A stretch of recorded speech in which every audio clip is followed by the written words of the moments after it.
fatal heart impacts, past painful scars. In fact, I blast tasteful bars and pass. I back up my actions, fact don't ask, grab reactions, jacked attack with every word, then act with class as they hear me snap. I got nothing to lose, cause I fought and felt the bruise. Now I'm not the one confused, call the shots and they produce. I ain't lost, I'm finally loose, pick a new silver excuse. I need the views to boost me to a new abuse of being used. Everybody wants a piece now, y'all can rest in peace now. You're dead to me, so peace out. Remember, you're discreet out. Get ready for defeat now. Alrighty. Hello everybody.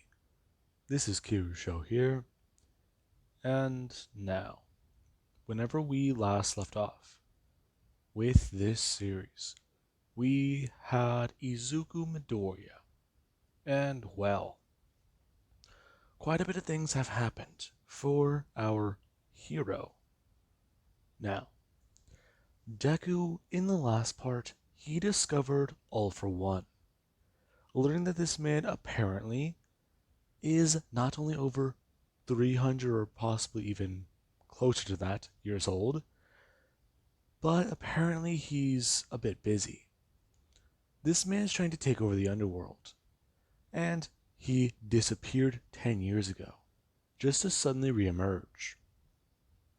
Now, he's trying to understand exactly why this did happen. Along with that, there was actually where Deku, he did make a move on Kendo, and she was very caught off guard by that. Now, Deku, yeah, him and Reborn did talk, and well, he thought Reborn would be mad at him. However, Reborn was actually very proud, talking about how the Vangola boss, it is good that he's finding somebody to spend his life with. However, being one of his guardians, that will sometime be a problem. Now, Reborn, he did inform Deku that he will not break up this strange union. However, that he should be wary of what that might mean for professional work. Now, Deku, yeah, he was more or less trying to wrap his head around a guy being able to take and give quirks, rather than being concerned about whether Reborn would approve of his interest in Kendo. Now, with that being said, things did seem a little bit awkward. Deku, he did try to talk to Kendo, but she didn't really want to reach out to him. However, she is talking to somebody who she feels like she needs to at least understand what happened. Now, with that being said, some time has passed since then, and we actually do have the day of, or the morning of, the forest training camp. Now, Deku, he does go to leave, as he does walk outside and actually go to turn. The moment he does, he actually does look down and see that there's a package at the front door. Deku quite confused. Huh? Now, Deku would bend down and go to pick up the box, as he does go to bring it inside and then go to cut it open, as he does look inside and see exactly what this is. Now, Deku is quite confused. Okay, this is... It must be another gift from Vangola 9. But the bike? I thought that would be enough. Okay, I swear, if this is a set of keys, or just, a fucking key to a house, this is going to be a bit too much. Now, Deku, he does go to set this box down, as he does look at its strange brown wrapping. Now, Deku, he does go to look inside the box and find that there actually is a note, as he does go pick it up and then open the, card. As does tell Izuku Midoriya that this gift is not to be opened until he does return. Now, Deku does find that to be quite surprising. However, he just does do one thing. He sets the card on top of the box, and then he does go to turn around and leave. Okay, that sounds easy enough. Now, Deku, he does just think, it must be something. What is it, though? What more can Vangola 9 send him?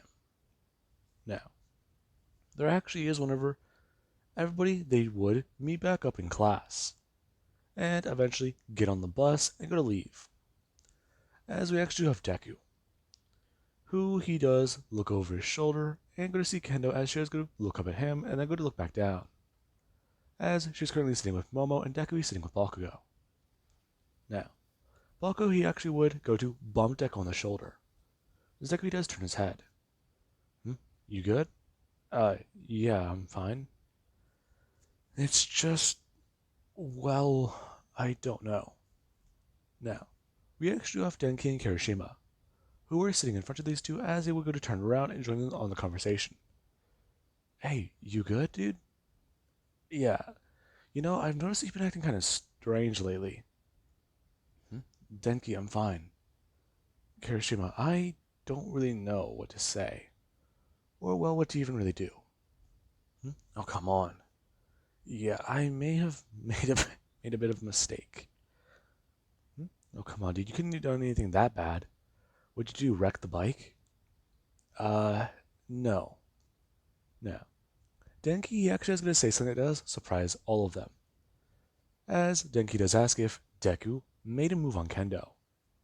Now, Deku he does this go from looking down to looking up at him as he does go to at least bring up his hands to cover his mouth.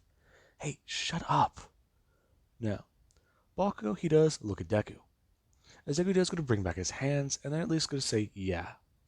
Now, there actually is sort of the conversation does actually somewhat begin to start erupting more and making more noise, as we actually have Momo and Kendo who are sitting at least 3 rows back and on the other side. Now, Momo is talking with her, as Kendo she at least tried to ask for some advice. Now, this was quite strange to her. He kissed her. He showed an interest in her. And then there's the fact that he is confident, but he views himself as weak. Now, Kendo, she did actually express these things to Momo, as she did ask for some advice, since she doesn't really know what to do. She kind of just panicked and ran off. Now, we actually have Momo, who she's at least asking exactly if she does like the guy, since she was aware she did at least have a little bit of a crush. Yeah, I mean, he's a good guy, but it's just, he caught me off guard. I wasn't expecting that. I was just trying to be nice, you know? Oh, I get it. You feel like it was the wrong place, wrong time. Yeah, I mean, plus, well, he just, I don't understand these feelings. Hmm? Really? This isn't like you to get so flustered and, well, you know, you know what? Act so girly. Now, Kanada's going to bring up her hand, smacking her on the shoulder saying, shut up. Now, Momo would give her some advice, as they do eventually head to the stop, and Aizawa would inform all of them about exactly what's going to be happening. Now, the moment Deku does hear about that, he actually has his super intuition, as he's trying to think. They're doing a summer camp, and they're all the way out here. So, they didn't just stop to stretch their legs, did they? Now, you know actually where Deku does get to turn his head, watching as a limousine does go to pull up, and stop. The moment that the pro heroes do step out of it, Deku he does remember. The Wild Pussycats, they have one member who can manipulate Earth, one who has telekinetic powers, one who has strength, and he's forgetting another quirk, but he knows that there's got to be something useful there. So, if they're going off of Aizawa's hands-on method, then this isn't going to be a walk in the park. No. Aizawa he had actually noticed that Deku, he's looking that way, as he has to look towards his hands, or at least go to reach down into his pockets. Now, Aizawa would inform the Pussycats that they need to actually just hurry up and do that, since his student, he seems to have already figured it all out. Now, This would be quite interesting. The Pussycats didn't realize that they had a super fan in the midst. Along with that, there is the fact that they've heard about his quirk before. Now, Deku, he does get to put a pill in his mouth, as the wild Pussycats, they do actually walk up, and the one who does have the earth quirk, they are going to bring their hands down and blast the ground. Now, as people do go falling down, we actually have Deku, who he does begin to start moving quickly. He did actually go to grab Denki and the other person closest to him. Now, Deku knew he would already have his explosions ready. And there's Todoroki's ice. As you actually have Momo, who she's actually going to throw her hands down or throw her back towards the ground and begin creating at least a large life raft. Now, Deku, yeah, let's just say he does grab Ida. And he actually does go to land on the ground as he does set both of them down, before looking up to see if anyone's left in the air. Now, Deku does blast upwards, as he actually does catch somebody and then go to land on the ground. Now, Deku, he does see who he caught, and he didn't really think about it. Hey, Kendo. Now, Kendo was quite taken aback and caught off guard. She was, well, at least trying to think about it herself, but now her mind's all fuzzy. As Deku does get to set her down, telling her that she seems okay. Oh, yeah, I'm fine. Now, Aizawa, he does go to inform everybody about what they're all currently doing, as Deku does come flying up and tell them that that was very uncalled for, since if he didn't catch people or they didn't have the right quirks, they all could have gotten injured, couldn't they? Now, Aizawa does stare up at Deku, as Deku does seem to be scolding the adults. Now, you do actually have the wild Pussycats, who they're very intrigued. They knew this guy could boost himself with, well, the fire, but not fly with it. Along with that, there's the fact that he's floating there in air, with his fist. Are they keeping him up somehow? Now, Deku, he does hear Aizawa as he does continue talking, as he does explain the entire situation. And Deku, he does understand, as he does look back down towards his familia. And Deku does going to bring his hands up, telling all of them that they need to move together, and that if they don't and get separated, then it will cause major problems. Now, Deku's familia, they all do immediately go running forwards, as they do go to lead the charge, and Deku, he does actually stay overhead. Now, this is quite interesting. Aizawa, he was aware that this boy, he's different. However, the fact that he did just take charge and start leading like that, what is he? Now, Deku, yeah. Everybody, they do move as a unit. And Deku does tell people who have quirks that will work good together to team up, as they actually do beat that time limit Aizawa does have, getting there before sunset. Now, everyone is quite exhausted, and we actually do have Deku, who he doesn't really seem to be out of breath, as he does going to land on the ground. Now, there is actually Koda, who he did see this guy come walking up, or at least land on the ground, since he was flying. And he does actually go to look towards Deku. Now, he does come walking up, as Deku does see the boy. Now, Deku, he actually has to bend down and ask Koda exactly if he is, well, the son of one of those heroes. As Koda, he would ask exactly, how does he have a flying quirk? I don't. In fact, just a little secret between me and you, I'm quirkless. Don't tell anyone. You can't be quirkless. Oh, but I am. That's just it, though. I am very strong. And because of my willpower, I'm able to use fire. That's not possible. You're just kidding with me. But I'm not. It's my willpower. Now, Deku does tell Koda that through pure willpower, he's learned to fly. and he does actually try to joke around with the boy, since he did seem to be in a bad mood. Now, afterwards, everyone start preparing dinner. As Aizawa, he does inform them about what they're going to be doing for the next 2 weeks. With that being said, this is where everybody they would start training. And Aizawa, he does notice a few things. Certain students seem to be farther ahead than others. It's as if they've already gone through some sort of training prior. You have Todoroki, who he is actually switching off faster than expected with his fire and ice. Along with you actually have Denki, the student who his grades, they've made massive improvements since the UA entrance exam.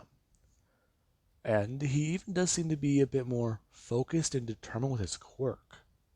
The way he's moving around and, while using his abilities. They're quite different.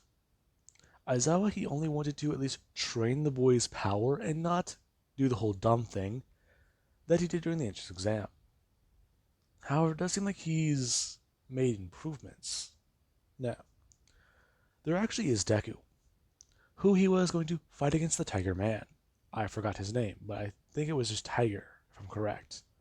It's been a very long time since I thought about this guy. Now, Deku and the man, they are fighting. And Deku, he actually isn't able to use his supposed quirk.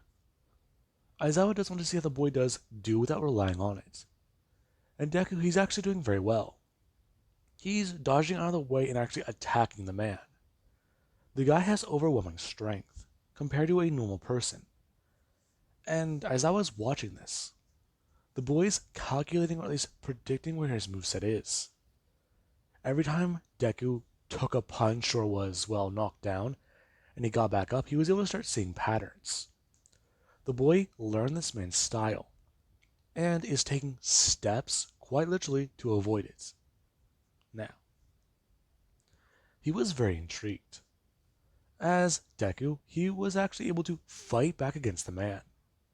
Now, Deku, he's actually a bit stronger than in canon in, well, I guess you'd call it his base form without one for all. But he's still very weak compared to this guy. So he wouldn't be able to take him down, but he would at least be able to get some damage in, and avoid some as well. Now, there actually also is the other members of the Familia. They do at least show that they've gone past what Aizawa's expectations were, along with some other students. So, he's just trying to understand why certain ones are so far behind then. If their growth really is as high as he does think, then why are these ones so slow? Now, with that being said, Aizawa, yeah. He does think that he might have to actually increase the training regimen for certain students, since they don't appear to be able to keep up. It's strange. He set these specifically for these students, but are they just training hard in their free time? That's weird. Even the stupid one is getting stronger and smarter. Now, as I was trying to figure this all out, there are certain ways to explain it, but how can he? Now then, we actually do have one night where everybody, they are all actually sitting down to relax. Deku, yeah. He's been trying to talk to Kendo. However, she does seem to be staying to herself. She will talk to him and at least try to speak to him, but she'll ignore what happened.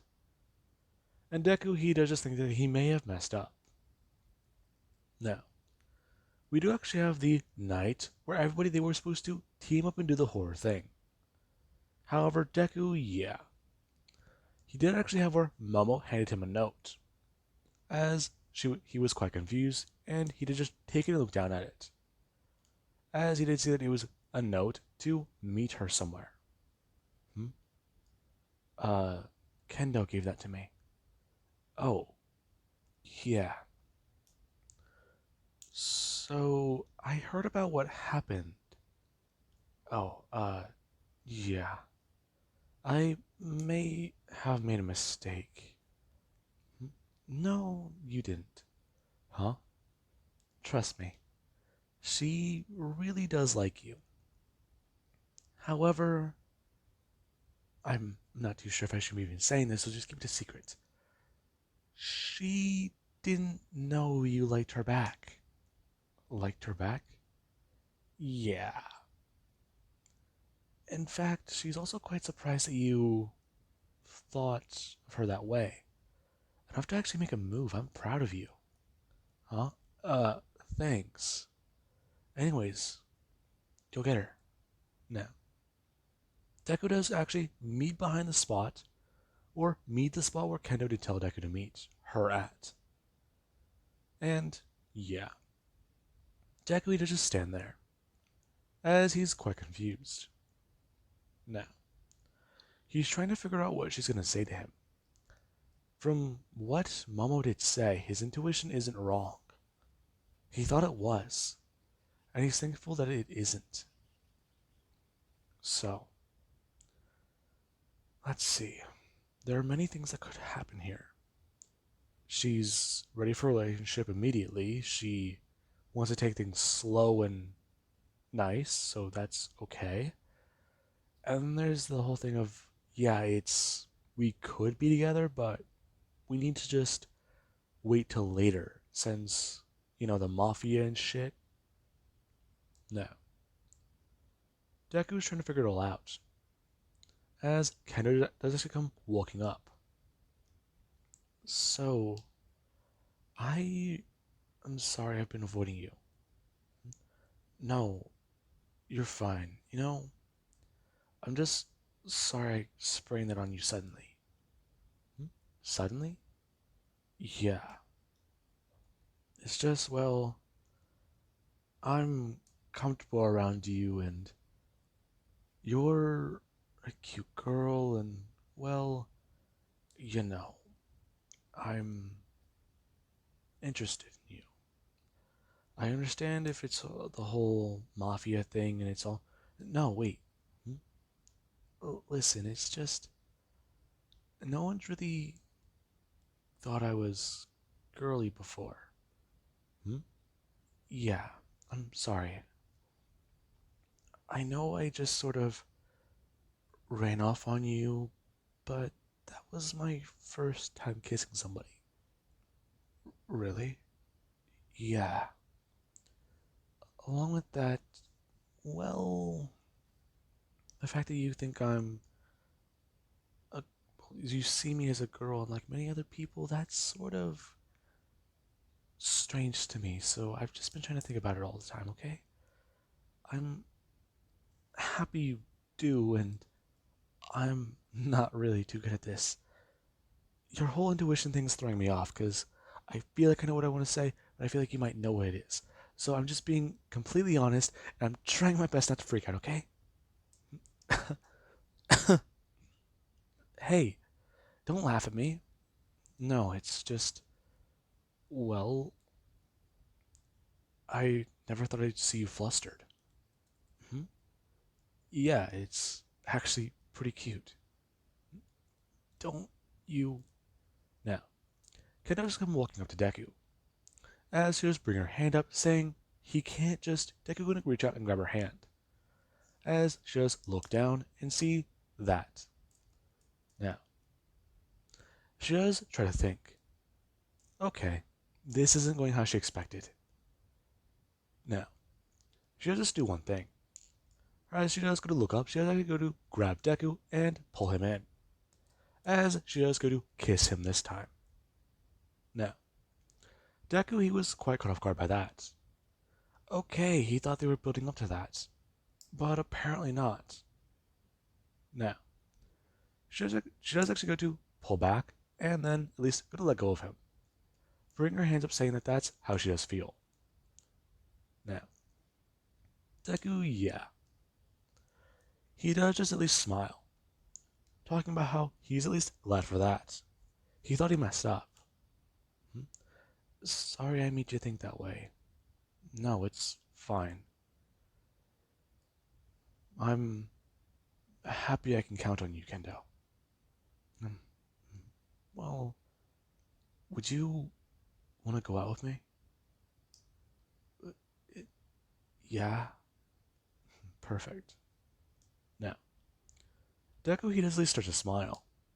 However, that actually is where his smile does actually somewhat fade fast, as a feeling in his gut does suddenly twist and turn. Now, Deku was caught off guard by that, as he actually started to smell smoke, and Kendo did actually point towards the forest, talking about how there's something there. Now, Deku, yeah, he was surprised. He can see fire. Along with that, there's something in the forest that's... Shit. Wait, is everyone else still doing the test of courage? I don't know. I think so. Why? Crap, this isn't good. Now, Deku, he does actually go to turn and go to run. Shit, shit, shit.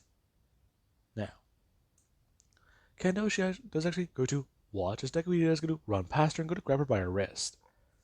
Now, Deku and her do start running. As Deku, he does just think. He left his ring back in the campsite. Fuck. And then there's his pills. Reborn told him to keep it on him at all times, but he didn't think that this would happen. They were supposed to be safe here. Now, Deku, yeah. Him and Kendo do go running.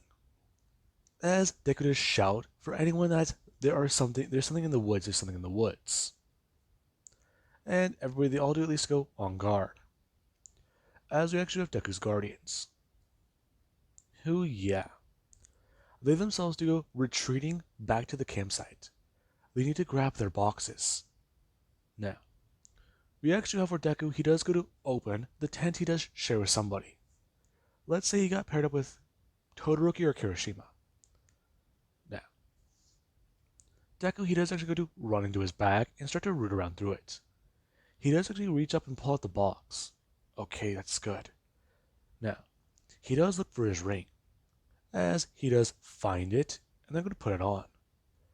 As he does actually find his box of pills. Now, he does going to reach down and he is going to open it. And he is going to, well, drop them down into his hand. Now, Deku, he would actually see that there's something wrong here. He's been keeping track of these things. He brought a brand new container to keep on his person, or at least have. This thing should have 20 to 30 or 40 pills in it. They're more concentrated than what's in Hitman Reborn. And he's just wondering, what the hell happened? Now, only about 4 pills came falling out. And Deku was confused as he did actually go to, well, try and pour out more. And many were missing. That's... What the hell? I should have about 18 more left. I didn't use too much. Now, Deku, he knows that he does have to use these sparingly, as he's going to pop one pill in his mouth and then go to shove the ring in his pocket, as his flame does activate. Now, immediately his mind does start racing. Somebody sabotaged his bag. So, either there's somebody in the forest involved in this, or there's another possibility. He knows that Todoroki isn't guilty, so it wasn't him. He's a loyal person. He's a good guy. He's on their side. But, well, what if there's somebody here? Somebody just like them. They're a student, but they're also, not Vangola, but they're Mafia. It does start to make sense. Somebody who could sabotage his bag, know whenever he was leaving school, and do many other things. Somebody who's been keeping a close eye on him, only where he could be, in the same room as them, he would never even know it. Now, Deku, he does feel this. He knows it. There's a rat in UA. Now, with that being said, I do hope you guys enjoyed, and have an amazing day. I'll catch you guys in the next part.